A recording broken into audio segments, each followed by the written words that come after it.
BJP ने लोकसभा चुनाव के लिए मैं भी चौकीदार अभियान की शुरुआत कर दी है। प्रधानमंत्री मोदी ने एक वीडियो ट्वीट किया है मैं भी चौकीदार अभियान की शुरुआत के लिए।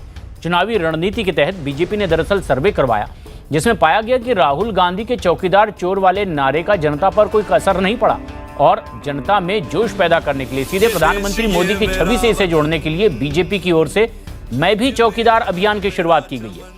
इस अभियान के तहत पीएम मोदी 31 मार्च को देश भर के लोगों से सीधे बातचीत करेंगे। का चौकीदार देश की सेवा के लिए मजबूती से खड़ा है। मैं अकेला नहीं हूं, हर कोई जो भ्रष्टाचार, गंदगी और सामाजिक बुराई से लड़ रहा है वो चौकीदार है। देश के विकास के लिए जो कड़ी मेहनत कर रहा है हर वो भारतीय चौकीदार है। हर देशवासी कह रहा है मैं भी चौकीदार। पीएम मोदी के इस ट्वीट के बाद बीजेपी के राष्ट्रीय अध्यक्ष अमित शाह ने भी ट्वीट किया। मैं भी चौकीदार अभियान को लेकर बीजेपी अध्यक्ष अमित शाह का यह ट्वीट। अमित शाह ने ट्वीट करते हुए लिखा, वो एक अकेला चल पड़ा, मैं उसकी ही कतार हूं। मैं नए भारत की कल्पना से सहमत विचार हूं। मैं देश के विकास में छोटा सा भागीदार हूं। हां, मैं भी चौकीदार हूं। हर उस भारतीय में है एक चौकीदार जिसे है देश की फिक्र। अमित शाह का यह ट्वीट।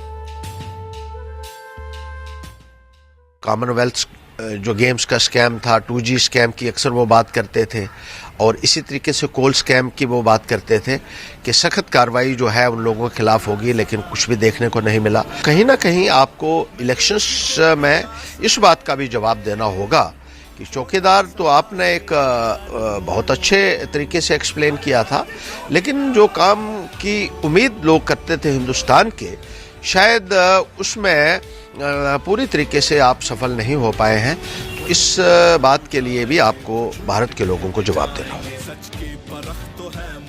शब्द चौकीदार पे भी शक लगने लगा है, क्योंकि जिस तरह से राफेल के मामले में चुप्पी रही और उसके बाद कई फाइलें गायब होती हैं, कई मुख्तलिफ बयानात और सुप्रीम कोर्ट में एफिडेविट हल्फनामे में कई गलतियां हो जाती हैं, तो इन चीज़ों के बाद अब चौकीदार शब्द पे भी लोगों को शक है और लोगों में प्रधान चौकीदार और चौकीदार के बारे में एक अलग मंशा सी है।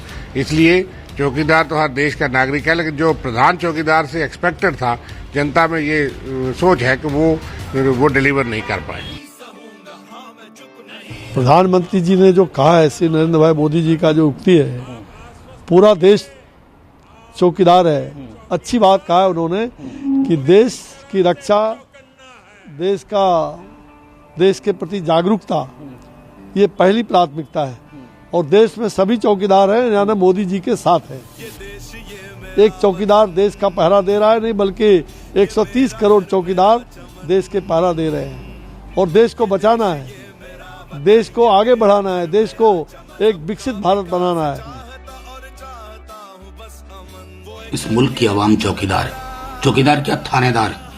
आपकी तमाम चीजों को देख रही है, लेकिन इस अफसाने में नीरव मोदी का जिक्र आएगा, इस अफसाने में राफेल का जिक्र आएगा। एक महापुरुष, तो मामला सर्वोच्च न्यायालय में भी है, उस महापुरुष ने कागज पर भी हवाई जहाज नहीं बनाया, तो चौकीदार साहब वो कहां से आ गया? चौकीदार साहब विजय माल्या की बात होगी, चौकीदार साहब रोहित वेमुला की बात होगी, चौकीदार साहब सहारनपुर ऊना की बात होगी, और अंत में बात होगी चौकीदार साहब कि जिस चौकीदार की कस्टडी में चौकी गायब हो जाए ना, तो सिर्फ खुला दार लेकर हम कुछ नहीं करेंगे।